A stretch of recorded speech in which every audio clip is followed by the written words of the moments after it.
Hello everyone, আজকে হচ্ছে শনিবার। তো গুড মর্নিং সবাইকে। আর এই দেখো হাজবেন্ড নিয়ে এসেছে আজকে ব্রেকফাস্টে পুরি আর ছোলার ডাল আর আলু দিয়ে একটা তরকারি। তো এটা খেতে খুব টেস্টি হয়, পাশেই দোকান। তো আজকে কোনো ব্রেকফাস্ট বানানোর সময় নেই, কারণ আমরা বেরোবো একটু।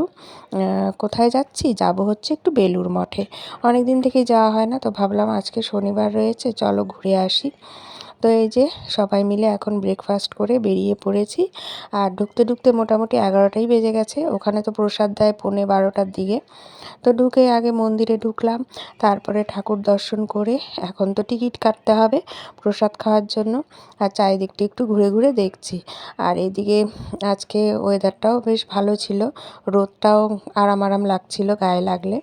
আর এদিকে দেখো কত সুন্দর ফুল সব, আর এগুলো সব গাঁদা ফুল, এত বড় বড় গাঁদা ফুল। তো দেখে তো বেশ পাগল হয়ে গেছি। আর ডালিয়া ছিল, আরও কত ধরনের ফুল ছিল, খুব সুন্দর লাগছিল। তো হাঁটছি আর ভিডিও করছি। এই দেখো একটা ডালিয়া কত বড়, এরকম ডালিয়া আরও অনেক কালারের ছিল। আর তারপরে বড় বড় গোলাপও ছিল অনেক। তারপর এই সব দেখে ঘুরে টুরে আমরা কুপন কেটে বসে পড়লাম প্রসাদ খেতে। তো গরম গরম দেখো খিচুড়ি, বাঁধাকপির ঘন্ট দিল। তারপরে তো শেষ পাতে রয়েছিল চাটনি, পায়েস। তো খুব টেস্টি ছিল। তো চলো আজকের ভিডিওটা এতটুকু।